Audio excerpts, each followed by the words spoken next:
Sa bayan. At ipapalab test kita. Mamaya-maya. Sa bayan. At ipapalab test kita. Mamaya-maya. After ng ano.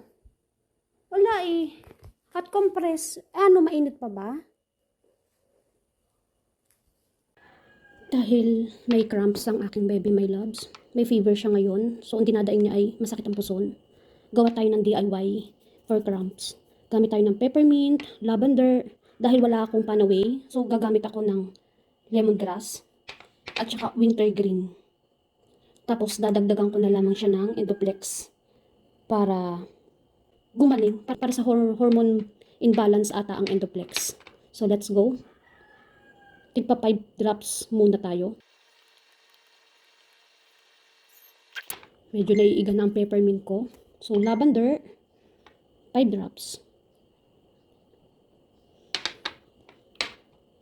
Lemongrass, palit o panghalili sa panaway. Lemongrass at saka wintergreen. 1, 2, 3, 4. Ayan, glass, ang ating Endoflex. Pang hormone imbalance, at saka pang correct. Tigpa 5 drops each ang gamit ko. Then, 15 ml. Kasi ito yung bote na gamit ko. Lumang bote ng Young Living. So, ilalagay ko siya.